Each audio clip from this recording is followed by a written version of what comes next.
नमस्कार दर्शक बंधु मु प्रदीप आपण मानक स्वागत करुच्ची आजिर आउ एक नुआ भिडियो तो सुभद्रा योजना को नहीं वर्तमान समस्त मनरे गोटे बहुत बड़ प्रश्न उठी जे सुभद्रा योजना रे 22 तारिख दिन जो टंका मिला से जो माने नुआ करी आवेदन करचंती जो मानकर प्रथम एवं द्वितीय किस्तिर टंका कौन टेक्निकल इश्यू पई आसी नथिला बा जो मानक रिजेक्ट होइतिला सेमानक मध्यरु जो 4 लाख रु ऊर्ध्व हिताधिकारी को टंका मिलिला किंतु यारी मध्यरे पाखापाखि जदि आमे देखिबा मु पूर्वरु सुभद्रा योजना को नहीं जेते भी वीडियो आपण मानक सहित शेयर करथिली सेतिरे मैक्सिमम जोटा कि 90% लोकंकर सुभद्रा योजना को नहीं कंप्लेन जो माने 3टी किस्तिर टंका पाइबा कथा सेमानकु 3टी किस्तिर टंका मिली नाही जो माने नुआ करी आवेदन करथिले सेमानक मध्यरु मध्य किछि हिताधिकारी टंका पाइ नांती या सहित जो मानकर रिजेक्ट होइतिला एवं फील्ड वेरिफिकेशन होइतिला ता सहित तांकर जो ग्रीवेंस रे स्टेटस रे सेमानकु एलिजिबल बोली घोषणा करा जाइतिला तो सेमानकु मध्य सुभद्रा योजनार टंका आसे नाही तेणु एते सारा मेसेज एते सारा कॉल सबु बेले जहा कि आपण मानक पाखरु आसुची बहुत जन दुख प्रकाश मध्य करूचंती जे जने साधारण लोक जे कि एक्चुअली सुभद्रा योजनार टंका को नहीं कौनसी गोटे काम करिया पई भाबिथिला बा जो माने गरीब श्रेणीर लोक जहाँ को टंकार आवश्यकता अच्छी आर्थिक स्थिर होगापी किसी टंकार आवश्यकता रही तेणु जदि महिला सशक्तिकरण नाम सुभद्रा योजन टंका को जो मैंने अपेक्षा करते किंतु सेमानकर जो टंका वर्तमान सुधा मिलला नहीं तो से आज भिडटी जो मानकर ऑलरेडी टंका मिल सारी किसी अपडेट मु नुआ देवाई चाहूना किंतु जो मानकर टंका मिली नहीं से निहाती वीडियो को शेष पर्यंत देखते कारण सुभद्रा योजनार कौन कारण आपण मानकर टंका आसी पारला नहीं तो वर्तमान आपण माने कौन कले आउ गोटे मास पर जोटा कि मार्च 8 तारिख दिन आपण मानक सुभद्रा योजनार आपण मानकर पेंडिंग टंका हो बा जो माने नुआ आवेदन करचंती बा आपणकर चतुर्थ किस्तिर टंका केमिति पाइबे संपूर्ण डिटेल्स अपडेट आज भिडियो रे जानिबा ता पूर्व जदि चैनल को प्रथम थर विजिट करचंती वीडियो को लाइक करिवे चैनल को सब्सक्राइब करबा सहित पाखरे थिबा बेल आइकन को क्लिक करी ऑल सेट करदेवे तो चारिआडू बहुत सारा मेसेज आसुची जोटा कि टेलीग्राम आपण मानकर व्हाट्सअप आमर इंस्टाग्राम समस्त भाई भौणी मानक तरफ मेसेज आसुची जे आमर सबू ठीक थाई कौन पाई आमको सुभद्रा योजनार टंका मिलूना देखंतु सरकारी स्तर में जितेबाला सुभद्रा योजनार आरंभ करा जाइतिला सेबेठारु वर्तमान पर्यंत प्रत्येक किस्ती जितेबाला टंका आसे बहुत जन हिताधिकारी को टंका से मिल पारे ना वर्तमान जो टंका आपण मानक प्रदान करागला सरकार तरफ 85,000 ऊर्ध्व हिताधिकारी को 15,000 टंका प्रदान करा जाइछि बोली उपमुख्यमंत्री गणमाध्यम सूचना देले किंतु एमिति कौनसी भी लोक बा मु बहुत सारा वीडियो मध्य देखि सारे मो वीडियो हो अन्य भाई भौणी मैंने जो मैंने वीडियो बनाउछंती आमर जेकोसी सोशल मीडिया जो थे सुभद्रा योजना को नहीं चर्चा होउछि कौनसी एक जड़े भी व्यक्ति कही नहीं जे तार 15,000 टंका बा 3टी किस्तिर एकाथरे 15,000 टंका आसी कारण एबे भी बहुत सारा मेसेज आसुची जे आपण मानकर 3टी किस्ती जोटा कि अंडर प्रोसेस शो करुच्ची तो अंडर प्रोसेस शो जोटा करुच्ची पूर्वर जिते 3टी किस्तिर जो टंका आसी जो मानकर अंडर प्रोसेस थिला सेमानकु 100% टंका आसे से हिसाब से मुझे मानकु कही जे जो मानकर अंडर प्रोसेस अच्छी से माने जाकि 100% टंका पाइबे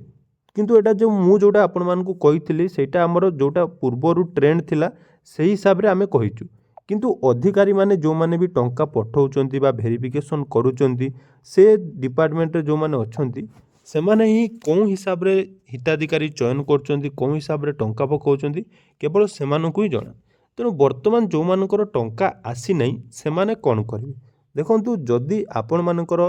समस्त डिटेल्स ठीक अच्छी आपण माने रिजेक्ट हला पर आपण मानकु वेरिफिकेशन करी एलिजिबल बोली शो करा जायछि ताहले आपण मानको पई किछि भी प्रॉब्लम नहीं देखंतु जदि आपण मानकर अंडर प्रोसेस अच्छी रिजेक्ट हेई नहीं ताहले मार्च मास 8 तारिख रे आपण मानकर पेंडिंग टंका आपण माने निहाती पाइबे ता पई आपण मानकर डीबीटी निहाती एक्टिव थिबा दरकार जदि आपण मानकर टंका आसी नहीं ताहले वर्तमान आपण मानक पाखरे कोन कोन ऑप्शन अछि जे आपण माने टंका पाई परिबे तो टंका पाइबा पई हेले जो हेल्पलाइन नंबर सुभद्रार अच्छी ये आपण मैंने कॉल करी करी थकी गले मध्य आपण मानकु एठी केबे भी रेस्पॉन्स मिले नहीं कि मिलिबो नहीं तथापि आपण माने थरे ट्राई करंतु हेल्पलाइन नंबर आपण माने कॉल करी निज निजर स्टाटस विषय अपडेट नियंतु कारण स्टाटस जोटा वर्तमान अपडेट होईची सेटा टंका आसीबा पूर्वर स्टाटस तेणु टंका आसी सारा पर आउ 2 रु 3 दिन आपण माने अपेक्षा करंतु जोटा कि टंका आसीबार 7 दिन मध्य समस्तଙ୍କର स्टाटस टी अपडेट होता है सेही हिसाब रे जो माने नुआ हिताधिकारी टंका पाई नाहंती सेमानक मध्यरु जदि काहार रिजेक्ट हेतिबो तो आपण माने केवल आवेदन करदेले जे आपण मानकु मिली जिवो तार किछि ग्यारंटी नाही तेणु भेरिफिकेशन करिवा परे जदि आपण माने रिजेक्ट हेतिबे हुए तो से कारणरू जो मानक प्रथम किस्तिर टंका आसी नाही सेमाने जोटा कि पाई नाहंती आउ रहिला जो मानकर पेंडिंग टंका आसी नाही बा दुईटा किस्ती आसबार थिला तांको गुटे मिलची काहार तीनटा किस्ती आसबार थिला गुटे मिलची आ काहार तीनटा किस्ती आसबार थिला टोटाल आपण मानकु मिली नाही तो से हिताधिकारी माने कोन करिवे सेमानकर मार्च 8 तारिख पूर्वरु आपण माने चेष्टा करंतु थरे ग्रीवेंस देवा पई जदि आपण माने पूर्वरु ऑनलाइन रे ग्रीवेंस देइचंती तो ऑनलाइन ले जदि ग्रीवेंस सेटा आपण मानकर अप्रूव हेई नाही बा आपण मानकर होउ नाही ताले आपण माने थरे निजर ब्लॉक को विजिट करंतु मन रखंतु ब्लॉक विजिट करंतु अधिकारी को बारंबार आपण माने जाकी निजर कंप्लेन जणांतु निजर ये जणांतु कारण जो टंकाटी आपण मानकु मिलुची से टंकाटा आपणकर सेटा सरकार तांको निज पॉकेट रु दउनांती तेणु आपण माने एलिजिबल अछंती तेणु टंका पाइबा निहाती दरकार कारण घोषणा बारंबार करा जाउची जे आमे एते लोकन को टंका देलु आमे महिला को स्वावलंबी कलु जदि सेटा सरकार करूचंती तेणु आपण माने निहाती एथिरे टंका पाइबा आवश्यक तेणु आपण मानक पई मु आज भिडियोटी बनैबा मुख्य उद्देश्य बहुत सारा कमेंट देखिछि बहुत सारा आपण माने बहुत दुख भरा कमेंट मध्य दउचंती जे जणे साधारण लोक जो कि एक्चुअली सुभद्रा योजना रे टंका पाइबा उचित सी किंतु पाई पाने तेणु आपण माने ग्रीवेंस ऑप्शन को जाई निज निजर जहाँ भी प्रॉब्लम अच्छी ग्रीवेंस देबे आ मात्र 7 दिन अपेक्षा करंतु अर्थात जेतेबेले स्टाटस अपडेट हो जिवो मु आपण मानकु जणै देबी जे निज निजर स्टाटस अपडेट हला पर सेठी जानि परिबे जे कोन रीजन लो आपण मानको टंका आसे नै तापर जाई आपण माने ग्रीवेंस देबे तेणु वर्तमान ग्रीवेंस दियंतु नै आ 2 दिन लु 3 दिन अपेक्षा करंतु जदि स्टाटस अपडेट होबो ताले मु आपण मानकु डिटेल्स अपडेट जणैबी केमिति आपण माने नुआ ग्रीवेंस देबे एवं ब्लॉक ऑफिस को जिबाटा निहाती आवश्यक सेटा आपण माने जाई परिबे एवं टोल फ्री नंबर रे बारंबार कथा हुअंतु ता सहित जदि आपण माने सोशल मीडिया यूज करचंती ट्विटर रे आपण माने बारंबार निजर स्टाट अपडेट करंतु ट्वीट करंतु हमर विभाग को मंत्री को ट्वीट करंतु सीएमओ को ट्वीट करंतु ट्वीट करबा द्वारा कोन हबो ना आपण मानको कथाटी पहुंचीबो तेणु ग्रीवेंस एवं ट्वीट एवं ब्लॉक ऑफिस एई तीनटा ही वर्तमान आपण मानको पाखरे ऑप्शन अछि नहले कोनोसी यूट्यूबर बा कोनोसी सोशल मीडिया इन्फ्लुएंसर आपण मानको चाहिए भी वीडियो माध्यम रे मु आपण मानको जदि किछि अपडेट थांता तो मु देई पारंती तेणु केवल आपण मानको जेटा कि मु आश्वासन दे परिबी एवं कहिबी आपण को एति ग्यारंटी जे मु आपण मानको सहित अछि निहाती आमे किछि ना किछि गुटे नुआ व्यवस्था करिबा पुणी थरे ग्रीवेंस नै सरकार को पाखु जिबा जेमिति भी हो हम टंका आमे रिटर्न करि पारिबा तेणु आशा करुच्ची ए वीडियो माध्यम जहाँ भी आपण मानकर डाउट थिला किछि ना किछि आपण मानको आसक्तिकर न्यूज मिलिथिबो तेणु एभली नुआ नुआ अपडेट पाइबा पई चैनल को निहाती सब्सक्राइब कर रखंतु धन्यवाद।